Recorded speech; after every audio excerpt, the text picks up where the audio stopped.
କେବେ ଏକ ବଡ଼ ଚିତ୍ରଖଣ୍ଡ ମାନେ ସେଇ ଜିଗ୍ସୋ ପଜଲ୍ ସମାଧାନ କରିବାର ଅନୁଭୂତି ଅଛି କି?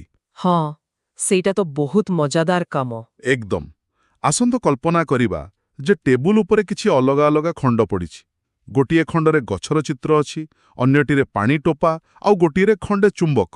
ଆଉ ବୋଧହୁଏ ଶେଷଟିରେ ରାତି ଆକାଶର ଅସଂଖ୍ୟ ତାରା, ଠିକ୍ ନା? ହଁ, ବିଲକୁଲ ସେଇଆ। ତ ପ୍ରଥମ ଦୃଷ୍ଟିରେ ଦେଖିଲେ ଲାଗିବ ଯେ ଏସବୁ ଭିତରେ ତ କୌଣସି ସମ୍ପର୍କ ନାହିଁ, ସବୁ ଯେମିତି ସମ୍ପୂର୍ଣ୍ଣ ଭିନ୍ନ ଭିନ୍ନ ଦୁନିଆର କଥା। କିନ୍ତୁ ଆଜି ଆମେ ଯେଉଁ ତଥ୍ୟଗୁଡ଼ିକ ଉପରେ ଏକ ଗଭୀର ଆଲୋଚନା କରିବାକୁ ଯାଉଛୁ, ତାହା କିଛି ଅଲଗା କହୁଛି। ମାନେ ଆଜି ଆମେ NCERTର ଷଷ୍ଠ ଶ୍ରେଣୀର ନୂଆ ବିଜ୍ଞାନ ପାଠ୍ୟକ୍ରମ ଜିଜ୍ଞାସା ଉପରେ କଥା ହଉଛ ତ? ଏକଦମ। ଏହି ଜିଜ୍ଞାସାର ବିଷୟବସ୍ତୁ ଉପରେ ନଜର ପକାଇଲେ ପ୍ରମାଣ ମିଳେ ଯେ ଆମ ଶରୀରର କୋଷଠାରୁ ଆରମ୍ଭ କରି ମହାକାଶର ତାରା ପର୍ଯ୍ୟନ୍ତ ସବୁକିଛି ଗୋଟିଏ ଅଦୃଶ୍ୟ ସୂତାରେ ବନ୍ଧା। ଆଜିର ଆଲୋଚନାର ମୂଳ ଲକ୍ଷ୍ୟ ହେଉଛି ଗୋଟିଏ ଷଷ୍ଠ ଶ୍ରେଣୀର ଛାତ୍ର ବା ଛାତ୍ରୀ ପାଇଁ ଏହି ବିଷୟଗୁଡ଼ିକୁ କିପରି ସରଳ ଏବଂ ସ୍ପଷ୍ଟ ଭାବରେ ବୁଝାଯାଇପାରିବ। ଆଉ ଗୋଟିଏ କଥା ସ୍ପଷ୍ଟ କରିବା ଦରକାର ଯେ ବିଜ୍ଞାନ କେବଳ ବହିର କିଛି ନିରସ ପୃଷ୍ଠା ବା ସୂତ୍ରର ସମାହାର ନୁହେଁ। ଯେତେବେଳେ ଆମେ ବାହାର ଦୁନିଆକୁ ଦେଖୁ, ଏହା ଏକ ବିଶୃଙ୍ଖଳିତ ଜାଗା ଭଳି ଲାଗେ। ହଁ, ଅନେକ ସମୟରେ ପିଲାମାନଙ୍କୁ ସେଇଆ ହିଁ ଲାଗେ। କିନ୍ତୁ ଏହି ପାଠ୍ୟକ୍ରମର 12ଟି ଅଧ୍ୟାୟ ଭିତରେ ଲୁଚି ରହିଥିବା କାହାଣୀଟିକୁ ଖୋଲିଲେ ଜଣାପଡ଼େ ଯେ ଗୋଟିଏ ଜୀବର ନିଶ୍ୱାସ ପ୍ରଶ୍ୱାସ ନେବା ପ୍ରକ୍ରିୟା ସହିତ ମହାକାଶର ଗ୍ରହମାନଙ୍କର ଗତିବିଧି ମଧ୍ୟରେ କିପରି ଏକ ସୁନ୍ଦର ଯୋଗସୂତ୍ର ରହିଛି। ଆଉ ସେହି ଯୋଗସୂତ୍ର ହିଁ ସବୁଠାରୁ ରୋମାଞ୍ଚକର ବିଷୟ। ତ ଆସନ୍ତୁ ଆମର ଅନ୍ୱେଷଣ ଆରମ୍ଭ କରିବା। ଯଦି ବାହାର ଦୁନିଆକୁ ବୁଝିବାକୁ ହେବ, ପ୍ରଥମେ ନିଜଠାରୁ ହିଁ ଆରମ୍ଭ କରିବାକୁ ପଡ଼ିବ, ନୁହେଁ କି? ହଁ, ମାନେ ଜୀବଜଗତ ଏବଂ ଆମର ମୂଳଦ୍ୱାରରୁ। ଠିକ୍ କଥା। ଆମ ଚାରିପାଖରେ ଏତେ ପ୍ରକାରର ପ୍ରାଣୀ ଏବଂ ଉଦ୍ଭିଦ ଅଛନ୍ତି, ଗୋଟିଏ ଛୋଟ ପିମ୍ପୁଡ଼ିଠାରୁ ଆରମ୍ଭ କରି ବିଶାଳକାୟ ବରଗଛ ପର୍ଯ୍ୟନ୍ତ। ତ ଏତେ ବିବିଧତା ଭିତରେ ସଜୀବ ହେବାର ପ୍ରକୃତ ଅର୍ଥ କ'ଣ? ଏହା ଏକ ବହୁତ ଗଭୀର ପ୍ରଶ୍ନ। ଅଛି। ଦେଖିବାକୁ ଏବଂ ଶୁଣିବାକୁ ସବୁ ଅଲଗା, ସମସ୍ତଙ୍କର ଆକାର ଏବଂ କାମ ବି ଅଲଗା। କିନ୍ତୁ ସମସ୍ତେ ସେଇ ଗୋଟିଏ ସ୍ୱରଲିପି ଦେଖି ଏକାଠି ସଙ୍ଗୀତ ସୃଷ୍ଟି କରୁଛନ୍ତି। ଆରେ ବାଃ! ସଙ୍ଗୀତ ଦଳର ଉଦାହରଣଟି ପ୍ରକୃତରେ ସଠିକ୍ ଭାବରେ ବୁଝାଉଛି। କାରଣ ବାହ୍ୟ ରୂପରେ ଯେତେ ଭିନ୍ନତା ଥିଲେ ମଧ୍ୟ ସବୁ ସଜୀବମାନଙ୍କର ମୂଳ ପ୍ରକ୍ରିୟା ସମାନ। ଶ୍ୱାସକ୍ରିୟା, ବୃଦ୍ଧି ଏବଂ ଉଦ୍ଦୀପନା ପ୍ରତି ପ୍ରତିକ୍ରିୟା ଦେଖାଇବା। ହଁ, ମାନେ ସେହି ସ୍ୱରଲିପି ହିଁ ହେଉଛି ଆମର ଜୀବକୋଷ ଏବଂ ତାର ମୌଳିକ କାର୍ଯ୍ୟ। ଏକଦମ। ଉଦାହରଣ ସ୍ୱରୂପ ଭାବନ୍ତୁ, ଏକ ନିର୍ଜୀବ କାଠ ଚୌକି କେବେ ହେଲେ ତାପମାତ୍ରା ବଦଳିଲେ ନିଜର ସ୍ଥାନ ପରିବର୍ତ୍ତନ କରେ ନାହିଁ ବା ଶ୍ୱାସ ନିଏ ନାହିଁ। କିନ୍ତୁ ଗୋଟିଏ ଉଦ୍ଭିଦ ଆଲୋକ ଆଡ଼କୁ ବଢ଼େ ଏବଂ ଅମ୍ଳଜାନ ଗ୍ରହଣ କରେ। ଏହି ପ୍ରକ୍ରିୟାଗୁଡ଼ିକ ହିଁ ସେହି ସ୍ୱରଲିପି ଯାହା ସମସ୍ତ ଜୀବଙ୍କୁ ଏକାଠି ବାନ୍ଧି ରଖିଛି। ଆଚ୍ଛା, କିନ୍ତୁ ଏଇଠି ଗୋଟିଏ କଥା ଚିନ୍ତା କରିବା ଭଲେ। ଯଦି ଏହି ସବୁ ସଜୀବମାନଙ୍କର ଭିତରେ ବୃଦ୍ଧି ହେଉଛି କିମ୍ବା ସେମାନେ ପରିବେଶ ପ୍ରତି ପ୍ରତିକ୍ରିୟା ଦେଉଛନ୍ତି, ସେଥିପାଇଁ ତ ଶକ୍ତି ଦରକାର। ବିନା ଶକ୍ତିରେ ତ କୌଣସି କାର୍ଯ୍ୟ ସମ୍ଭବ ନୁହେଁ। ବିଲକୁଲ ସମ୍ଭବ ନୁହେଁ। ଆମେ ସାଧାରଣତଃ ଅତି ସହଜରେ ପିଲାଙ୍କୁ କହିଦଉ ଯେ ଆହାର ବା ଖାଦ୍ୟ ହିଁ ଆମକୁ ଶକ୍ତି ଦିଏ। କିନ୍ତୁ ପ୍ରକୃତର ରୁଟି, ଡାଲି ବା ପନିପରିବା ଖାଇଲେ ତାହା କିପରି ଆମ ମାଂସପେଶୀକୁ ଚାଲିବାକୁ ବା ଦୌଡ଼ିବାକୁ ଶକ୍ତି ଯୋଗାଏ? ତା ତ ସିଧାସଳଖ ଶକ୍ତି ନୁହେଁ। ଆମେ ତ ଡାଲିକୁ ଆମ ହାତରେ ପେଶୀ ଭିତରେ ପୁରାଉନାହୁଁ। ନା, ସେମିତି ତ ହୁଏ ନାହିଁ। ସେହି ଜାଗାରେ ହିଁ ଆମ ଶରୀର ଭିତରେ ଥିବା ରାସାୟନିକ ପ୍ରକ୍ରିୟା କାମ କରେ, ଯାହା ଅନେକ ସମୟରେ ଆମ ଆଖିକୁ ଦେଖାଯାଏ ନାହିଁ ବୋଲି ଅଣଦେଖା ରହିଯାଏ। ଆମେ ଯାହା ଖାଉ ତାହା କେବଳ ପେଟ ଭରିବା ପାଇଁ ନୁହେଁ। ତେବେ ତାହା କ'ଣ? ତାହା ହେଉଛି ଏକ ପ୍ରକାରର ଜୈବ ରାସାୟନିକ ଇନ୍ଧନ। ମାନେ ଯେତେବେଳେ ଆମେ ଖାଦ୍ୟ ଖାଉ, ଆମର ପାଚନତନ୍ତ୍ର ତାହାକୁ ଭାଙ୍ଗି ଅତି ସରଳ ଅଣୁରେ ପରିଣତ କରେ, ଯେପରିକି ଗ୍ଲୁକୋଜ। ତାପରେ ଆମେ ଯେଉଁ ଅମ୍ଳଜାନ ନିଶ୍ୱାସରେ ନେଉ, ତାହା ରକ୍ତ ମାଧ୍ୟମରେ ଶରୀରର ପ୍ରତ୍ୟେକ କୋଷରେ ପହଞ୍ଚେ। ଓହୋ, ତ ସେଇ ଗ୍ଲୁକୋଜ ଆଉ ଅମ୍ଳଜାନ ମିଶି କିଛି କାମ କରନ୍ତି? ହଁ, ସେଠାରେ ଏକ ରାସାୟନିକ ପ୍ରତିକ୍ରିୟା ସୃଷ୍ଟି ହୁଏ। ସେହି ରାସାୟନିକ ବନ୍ଧନ ଭାଙ୍ଗିବା ଫଳରେ ଯେଉଁ ଶକ୍ତି ନିର୍ଗତ ହୁଏ, ତାହା ହିଁ ଆମର ମାଂସପେଶୀକୁ ସଙ୍କୁଚିତ ଓ ପ୍ରସାରିତ କରିବାରେ ସାହାଯ୍ୟ କରେ। ଏହି ପୂରା ପ୍ରକ୍ରିୟାଟି ଷଷ୍ଠ ଶ୍ରେଣୀର ପିଲାଙ୍କୁ ବୁଝାଇଲେ ସେମାନେ ଜାଣିବେ ଯେ ସଠିକ୍ ଆହାର ବିନା କୋଷ ସ୍ତରରେ ଏହି ପ୍ରକ୍ରିୟା ଅଟକିଯିବ। ତାହେଲେ ଆମ ଶରୀର ହେଉଛି ଏକ ଅଦ୍ଭୁତ ରାସାୟନିକ କାରଖାନା, ଯାହା ନିରନ୍ତର କାମ କରୁଛି। ଏହା ବହୁତ ରୋମାଞ୍ଚକର। କିନ୍ତୁ ଏହି କାରଖାନା ତ ଶୂନ୍ୟ ସ୍ଥାନରେ ବଞ୍ଚିପାରିବ ନାହିଁ। ଆମ ଶରୀର ନିରନ୍ତର ବାହ୍ୟ ପରିବେଶ ଏବଂ ଅନ୍ୟାନ୍ୟ ସାମଗ୍ରୀ ସହିତ ସମ୍ପର୍କରେ ଆସୁଛି। ଆଉ ଏଠି ଆମେ ଜୀବଜଗତରୁ ବାହାରି ପଦାର୍ଥ ବିଜ୍ଞାନ ଏବଂ ରସାୟନ ବିଜ୍ଞାନର ବାହ୍ୟ ଦୁନିଆରେ ପାଦ ଦେଉଛୁ।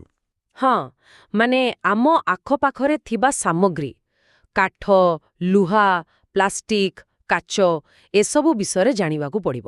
ଗୋଟିଏ ମଜାଦାର ତଥ୍ୟ ମୁଁ କେଉଁଠି ପଢ଼ିଥିଲି ଯେ ଆମ ଘରେ ଉଡ଼ୁଥିବା ଧୂଳିକଣାର ଏକ ବଡ଼ ଅଂଶ ହେଉଛି ଆମ ଶରୀରରୁ ଝଡ଼ିପଡ଼ିଥିବା ମୃତ ଚର୍ମକୋଷ। ମାନେ ଆମ ଶରୀରର ଜୈବିକ ଦୁନିଆ କିପରି ସିଧାସଳଖ ଆମ ଆଖପାଖର ଭୌତିକ ସାମଗ୍ରୀରେ ପରିଣତ ହେଉଛି ତାହା ଆଶ୍ଚର୍ଯ୍ୟଜନକ। ସାମଗ୍ରୀ କେବଳ ଦୋକାନରେ ମିଳୁଥିବା ଜିନିଷ ନୁହେଁ।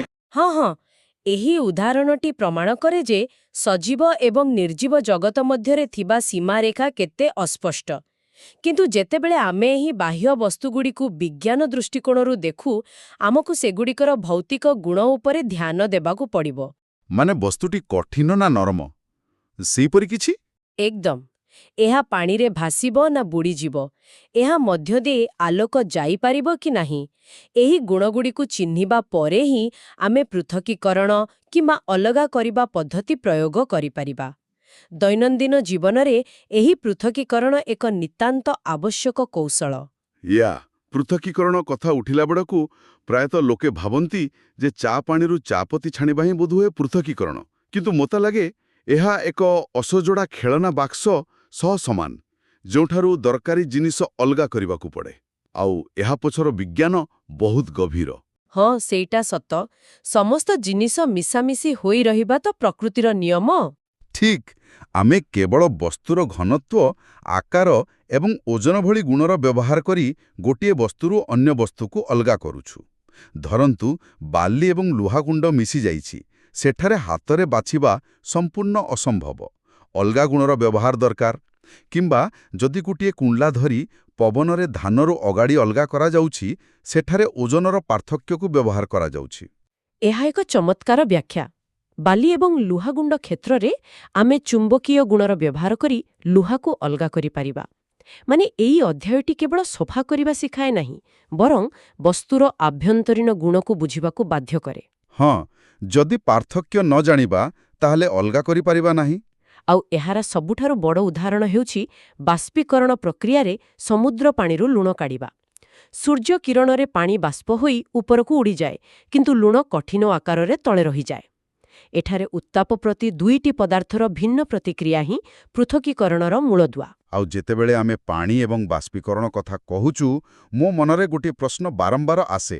କି ପ୍ରଶ୍ନ? ପୃଥିବୀରେ ଏତେ ସବୁ ବସ୍ତୁ ଆଉ ସାମଗ୍ରୀ ଅଛି। କଠିନ ପଥର ଅଛି, ମାଟି ଅଛି, ଗ୍ୟାସ୍ ଅଛି। କିନ୍ତୁ ଏହି ପାଠ୍ୟକ୍ରମରେ କେବଳ ଜଳର ଅବସ୍ଥା ଏବଂ ତାହାର ଯାତ୍ରାକୁ ଏକ ସ୍ୱତନ୍ତ୍ର ସ୍ଥାନ ଦିଆଯାଇଛି କାହିଁକି? ସାଧାରଣ ଲାଗୁଥିବା ଏହି ପାଣିରେ ଏମିତି କ'ଣ ଯାଦୁ ଅଛି ଯେ ତାକୁ ଏକ ସ୍ୱତନ୍ତ୍ର ଅଧ୍ୟାୟ ଦିଆଗଲା? ଏହାର କାରଣ ହେଉଛି ଜଳର ଅସାଧାରଣ ଆଣବିକ ଗଠନ। ପୃଥିବୀର ସାଧାରଣ ତାପମାତ୍ରାରେ ଜଳ ହେଉଛି ଏକମାତ୍ର ପ୍ରାକୃତିକ ପଦାର୍ଥ ଯାହା ଏକା ସାଙ୍ଗରେ ତିନୋଟି ଯାକ ଅବସ୍ଥାରେ ରହିପାରେ: କଠିନ ବରଫ, ତରଳ ପାଣି ଏବଂ ଗ୍ୟାସୀୟ ଜଳୀୟ ବାଷ୍ପ।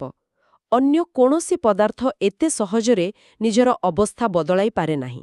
ହଁ, ଲୁହାକୁ ତରଳ କରିବା ପାଇଁ ତ ପ୍ରଚଣ୍ଡ ଉତ୍ତାପ ଦରକାର। ଏକଦମ। କିନ୍ତୁ ଜଳର ଅଣୁଗୁଡ଼ିକ ମଧ୍ୟରେ ଥିବା ବନ୍ଧନ ଏତେ ନମନୀୟ ଯେ ଟିକିଏ ଉତ୍ତାପ ବଢ଼ିଲେ ତାହା ବାଷ୍ପ ହୋଇଯାଏ ଏବଂ ଟିକିଏ ଥଣ୍ଡା ହେଲେ ବରଫ ହୋଇଯାଏ। ଏହି ବିଶେଷ ଗୁଣ ଯୋଗୁଁ ହିଁ ଜଳଚକ୍ର ସମ୍ଭବ ହୋଇପାରିଛି। ସମୁଦ୍ର ପାଣି ବାଷ୍ପ ହୁଏ, ଉପରକୁ ଯାଇ ଥଣ୍ଡା ହୋଇ ମେଘ ହୁଏ ଆଉ ବର୍ଷା ଆକାରରେ ଖସେ।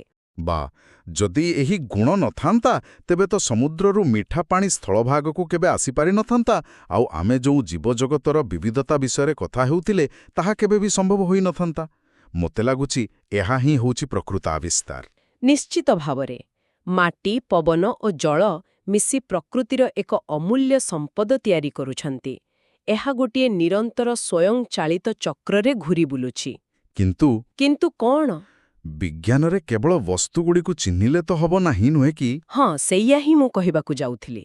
ବିଜ୍ଞାନରେ ଏକ ସ୍ପଷ୍ଟତା ଏବଂ ନିର୍ଦ୍ଦିଷ୍ଟତା ଦରକାର। ଆଉ ଏଇଠୁ ଆରମ୍ଭ ହୁଏ ମାପ ବା ପରିମାପର କାହାଣୀ। ଓହୋ, ମାପ? ଯଦି ଆମେ ଚିନ୍ତା କରିବା, ମାପ ବିନା ବିଜ୍ଞାନ ବୋଧହୁଏ ନିୟମ ଏବଂ ସୀମାରେଖା ବିନା ଖେଳାଯାଉଥିବା ଫୁଟବଲ ଖେଳ ଭଳି ଅର୍ଥହୀନ ହୋଇଯିବ, ଠିକ୍ ନା? ବିଲକୁଲ ଠିକ୍। ଯଦି ଆମେ କୌଣସି ଜିନିଷକୁ ସଠିକ୍ ଭାବରେ ମାପିପାରିବା ନାହିଁ, ତେବେ ତାହା ବିଜ୍ଞାନ ନୁହେଁ, କେବଳ ଅନୁମାନ ବା ଧାରଣା ହୋଇ ରହିଯିବ। ପ୍ରାଚୀନ କାଳରେ ଲୋକେ ନିଜ ହାତ, ବିତା ବା ପାଦରେ ଲମ୍ବ ମାପୁଥିଲେ। କିନ୍ତୁ ସମସ୍ତଙ୍କର ହାତର ଲମ୍ବ ତ ସମାନ ନୁହେଁ। ମୋ ହାତରେ ଯାହା 5 ବିତା ହେବ, ଜଣେ ଛୋଟ ପିଲା ହାତରେ ତାହା 10 ବିତା ହୋଇପାରେ। ସେଥିପାଇଁ ତ ବିଶ୍ୱବ୍ୟାପୀ ଏକ ମାନକ ବା ଷ୍ଟାଣ୍ଡାର୍ଡ ମାପର ଆବଶ୍ୟକତା ପଡ଼ିଲା, ମିଟର କିମ୍ବା ସେଣ୍ଟିମିଟର ଭଳି। ଏହି ପାଣିଟି ହାତକୁ ଗରମ ଲାଗୁଛି ଏବଂ ଏହି ପାଣିର ତାପମାତ୍ରା 70 ଡିଗ୍ରୀ ଅଟେ। ମଧ୍ୟରେ ବହୁତ ଫରକ ଅଛି। ସେହି ନିର୍ଦ୍ଦିଷ୍ଟତା ହିଁ ପ୍ରକୃତ ବୈଜ୍ଞାନିକ ମନୋଭାବ ସୃଷ୍ଟି କରେ।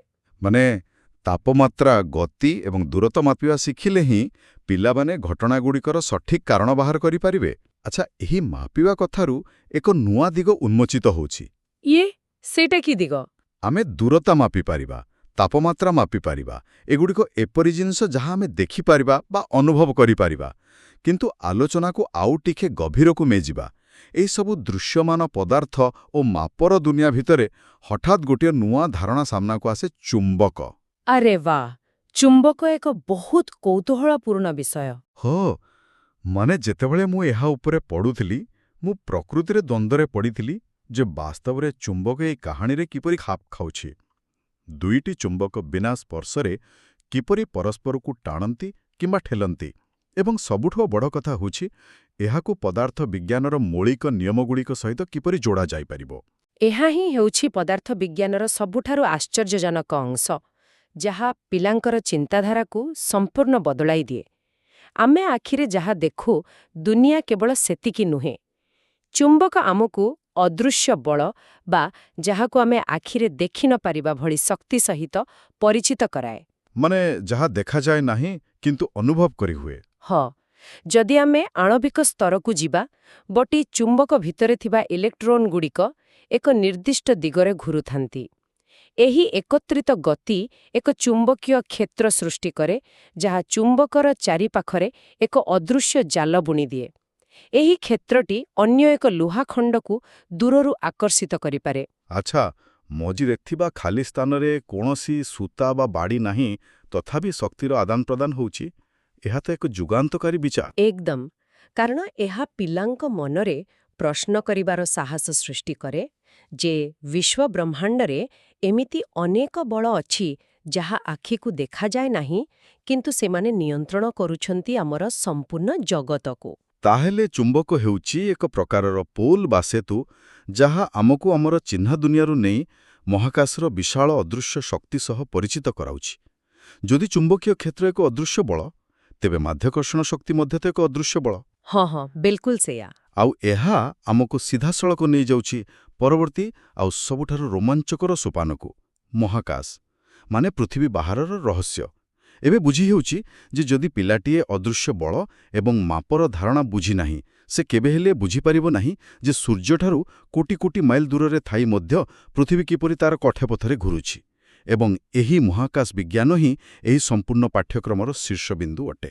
ଆପଣ ଏକଦମ ଠିକ୍ କଥା ଧରିଲେ। ଜ୍ୟୋତିର୍ବିଜ୍ଞାନ ବା ମହାକାଶର ଅନୁଧ୍ୟାନ ସମ୍ପୂର୍ଣ୍ଣ ଭାବରେ ମାପ ଏବଂ ଅଦୃଶ୍ୟ ବଳ ଉପରେ ନିର୍ଭରଶୀଳ। ଯେତେବେଳେ ଆମେ ତାରାମାନଙ୍କ ବିଷୟରେ ପଢ଼ୁ, ଆମେ ପ୍ରକୃତରେ କ'ଣ ପଢ଼ୁଛୁ? ଆମେ ସେମାନଙ୍କର ତାପମାତ୍ରା ମାପୁଛୁ। କେଉଁ ତାରା ଲାଲ ଏବଂ କେଉଁଠି ନୀଳ, ତାହା ତାର ଉତ୍ତାପ ଉପରେ ନିର୍ଭର କରେ। ମାନେ ଯାହା ପିଲାମାନେ ସେହି ତାପମାତ୍ରା ଅଧ୍ୟାୟରୁ ଶିଖିଥିବେ। ହଁ, ଆମେ ସେମାନଙ୍କର ଦୂରତା ଏବଂ ଗତି ମାପୁଛୁ। ଚନ୍ଦ୍ର କିପରି ପୃଥିବୀ ଚାରିପଟେ ଘୁରୁଛି, ତା ସେହି ମାଧ୍ୟାକର୍ଷଣ ଶକ୍ତି ଯୋଗୁଁ ସମ୍ଭବ ହେଉଛି, ଯାହାର ମୂଳ ଧାରଣା ଚୁମ୍ବକର ଅଦୃଶ୍ୟ ବଳରୁ ଆସିଥାଏ। ଇଏ ପ୍ରକୃତିରେ ବହୁତ ସୁନ୍ଦର ଭାବରେ ଡିଜାଇନ୍ କରାଯାଇଛି। ଆମ ନିଜ ଶରୀରର କୋଷଠାରୁ ଆରମ୍ଭ କରି ଆମ ଚାରିପାଖର ସାମଗ୍ରୀ ଆଉ ଶେଷରେ ସେହି ବ୍ରହ୍ମାଣ୍ଡର ତାରାମାନଙ୍କ ମଧ୍ୟରେ ବାସ୍ତବରେ କୌଣସି ପାର୍ଥକ୍ୟ ନାହିଁ। ସବୁ ଏକା ପ୍ରକାରର ମୌଳିକ ପଦାର୍ଥ ଏବଂ ଶକ୍ତିରେ ତିଆରି। ଆଉ ସବୁକିଛି ସେହି ଏକା ପ୍ରକାରର ବୈଜ୍ଞାନିକ ନିୟମ ଦ୍ୱାରା ପରିଚାଳିତ। ଆଉ ଏଇଠି ଆମେ ସେହି ପ୍ରାରମ୍ଭିକ ଜିଗ୍ସା ପଜଲର ସବୁ ଖଣ୍ଡଗୁଡ଼ିକୁ ଯୋଡ଼ି ଏକ ବିଶାଳ ଏବଂ ସମ୍ପୂର୍ଣ୍ଣ ଚିତ୍ର ପାଇଯାଉଛୁ। ସତେ କହିବାକୁ ଗଲେ, ମୋତେ କେବେ ଲାଗୁନଥିଲା ଯେ ଦୈନନ୍ଦିନ ଖାଉଥିବା ଖାଦ୍ୟର ରାସାୟନିକ ଶକ୍ତି ଏବଂ ମହାକାଶର ଗ୍ରହମାନଙ୍କ ଗତି ଭିତରେ ଏତେ ସୁନ୍ଦର ଯୋଗସୂତ୍ର ଥାଇପାରେ। ଯଦି ଆମେ ଏସବୁକୁ ଏକାଠି ଦେଖିବା, ବିଜ୍ଞାନ କେବେ ହେଲେ ବିଭିନ୍ନ ବିଷୟର ଏକ ସମାହାର ନୁହେଁ। ଏହା ହେଉଛି ଆମର ଅସ୍ତିତ୍ୱକୁ ବୁଝିବାର ଏକ ନିରନ୍ତର ଚେଷ୍ଟା। ଯଦି ଷଷ୍ଠ ଶ୍ରେଣୀର ପିଲାମାନେ ଏହି ବିଷୟଗୁଡ଼ିକୁ ଏହି ବିସ୍ତୃତ ଦୃଷ୍ଟିକୋଣରୁ ଦେଖିବା ଆରମ୍ଭ କରନ୍ତି, ତେବେ ବିଜ୍ଞାନ ସେମାନଙ୍କ ପାଇଁ ଏକ ବୋଝ ନ ହୋଇ ଏକ ଆଜୀବନ ରୋମାଞ୍ଚକର ଯାତ୍ରା ପାଲଟିଯିବ। ସେମାନେ ପ୍ରତିଟି ଜିନିଷରେ କାରଣ ଖୋଜିବା ଆରମ୍ଭ କରିବେ। ହଁ, ତ ବିଜ୍ଞାନରେ ପ୍ରକୃତ ଉଦ୍ଦେଶ୍ୟ ମଧ୍ୟ ତାହା ହିଁ ଅଟେ। କେବଳ ପରୀକ୍ଷା ପାଇଁ ତଥ୍ୟ ମନେ ରଖିବା ଯେତିକି ଜରୁରୀ ନୁହେଁ, ତାଠାରୁ ଅଧିକ ଜରୁରୀ ହେଉଛି ବୈଜ୍ଞାନିକ ଢଙ୍ଗରେ ଚିନ୍ତା କରିବାର ପ୍ରଣାଳୀ ବିକଶିତ କରିବା। ଯେତେବେଳେ ଆମେ ବୁଝିଯାଉ ଯେ ଘଟଣାଗୁଡ଼ିକ କାହିଁକି ଏବଂ କିପରି ଘଟୁଛି, ସେତେବେଳେ ଆମେ ଆମର ଚାରିପାଖର ପରିବେଶକୁ ନିୟନ୍ତ୍ରଣ କରିବା ଏବଂ ତାର ସୁରକ୍ଷା କରିବା ଶିଖୁ। ଯେମିତିକି ଜଳଚକ୍ରକୁ ଭଲ ଭାବରେ ବୁଝିଲେ ପ୍ରାକୃତିକ ଜଳ ସଂରକ୍ଷଣର ଗୁରୁତ୍ୱ ଆପେ ଆପେ ଜଣାପଡ଼ିଯାଏ। ଏକଦମ। ଆହାରର ରସାୟନ ବିଜ୍ଞାନ ବୁଝିଲେ ସ୍ୱାସ୍ଥ୍ୟ ପ୍ରତି ସଚେତନତା ଆସେ। ଚୁମ୍ବକ ଏବଂ ଅଦୃଶ୍ୟ ବଳର ଧାରଣା ମସ୍ତିଷ୍କର କଳ୍ପନା ଶକ୍ତିକୁ ବଢ଼ାଏ। ଏହି ସବୁଗୁଡ଼ିକ ମିଶି ଜଣେ ମଣିଷର ସାମଗ୍ରିକ ବୌଦ୍ଧିକ ବିକାଶର ମୂଳଦୁଆ ପକାନ୍ତି। ସମ୍ପୂର୍ଣ୍ଣ ସତ କଥା। ଆଜିର ଏହି ଆଲୋଚନାର ବିଜ୍ଞାନର ଯେଉଁ ସାମଗ୍ରିକ ଚିତ୍ର ଆମ ସାମ୍ନାକୁ ଆସିଛି, ତାହା ବାସ୍ତବରେ ଅତି ଚମତ୍କାର। ଏକ ଛୋଟ ପିଲାର ସାଧାରଣ ଜିଜ୍ଞାସାରୁ ଆରମ୍ଭ ହୋଇ ଏହା ମହାକାଶର ଅନନ୍ତ ରହସ୍ୟ ପର୍ଯ୍ୟନ୍ତ ବ୍ୟାପ୍ତ ହୋଇଛି। ପ୍ରତିଟି ଅଧ୍ୟାୟ ପରବର୍ତ୍ତୀ ଅଧ୍ୟାୟ ପାଇଁ ଏକ ସିଢ଼ି ସଦୃଶ କାମ କରୁଛି। ନିଶ୍ଚିତ ଭାବରେ ଏହା ଏକ ସୁନ୍ଦର ଯାତ୍ରା। କିନ୍ତୁ ଆଲୋଚନା ଶେଷ କରିବା ପୂର୍ବରୁ ଏକ ରୋମାଞ୍ଚକର ପ୍ରଶ୍ନ ଚିନ୍ତା କରିବାକୁ ମନ ହେଉଛି। ବିଜ୍ଞାନ କେବେ ହେଲେ ଗୋଟିଏ ସ୍ଥାନରେ ଅଟକି ରହେ ନାହିଁ। ଆଜିର ଷଷ୍ଠ ଶ୍ରେଣୀର ପିଲାମାନେ ନିଜ ବହିରେ ସୌରମଣ୍ଡଳ, ଚୁମ୍ବକୀୟ କ୍ଷେତ୍ର ଏବଂ ପଦାର୍ଥର ଗୁଣ ବିଷୟରେ ପଢ଼ିବାକୁ ସକ୍ଷମ ହେଉଛନ୍ତି। ହଁ, ଆଜିକାଲିର ପାଠ୍ୟକ୍ରମ ବହୁତ ଉନ୍ନତ। ତ ଆସନ୍ତୁ କଳ୍ପନା କରିବା ଯେ ଆଜିକୁ ଠିକ୍ 100 ବର୍ଷ ପରେ ଏହି ବିଜ୍ଞାନ ବହିର ଶେଷ ଅଧ୍ୟାୟରେ କ'ଣ ଥିବ। ବୋଧହୁଏ ମଣିଷ ମଙ୍ଗଳ ଗ୍ରହରେ କିପରି ସଫଳତାର ସହ କୃଷି କରାଯାଏ ସେ ବିଷୟରେ ପଢ଼ୁଥିବ, ନଚେତ୍ ବ୍ରହ୍ମାଣ୍ଡରେ ଥିବା ଏମିତି କିଛି ନୂଆ ଅଦୃଶ୍ୟ ଶକ୍ତିର ଆବିଷ୍କାର କରିସାରିଥିବ ଯାହା ଆଜି ଆମ କଳ୍ପନାର ସମ୍ପୂର୍ଣ୍ଣ ବାହାରେ ଅଛି। ଆରେ ବାଃ, ଏହା ସତରେ ଏକ ଅଦ୍ଭୁତ ଚିନ୍ତାଧାରା। ବିଜ୍ଞାନର ସୀମା ବୋଧହୁଏ ଅସୀମ। ବିଲକୁଲ। ବିଜ୍ଞାନର ଏହି ଅନ୍ୱେଷଣା ନିରନ୍ତର ଚାଲୁ ରହୁ ଏବଂ ଆମ ଭିତରେ ଥିବା ଏହି ଜିଜ୍ଞାସା କେବେ ବି ଶେଷ ନ ହେଉ, ଏହି ଆଶା ଏବଂ ଚିନ୍ତାଧାରା ସହ ଆଜିର ଏହି ଗଭୀର ଆଲୋଚନାକୁ ଆମେ ଏଇଠି ବିରାମ ଦେବା। ଆପଣଙ୍କ ସହ ଆଲୋଚନା କରି ବହୁତ ଭଲ ଲାଗିଲା। ମୋତେ ମଧ୍ୟ ବହୁତ ଖୁସି ଲାଗିଲା।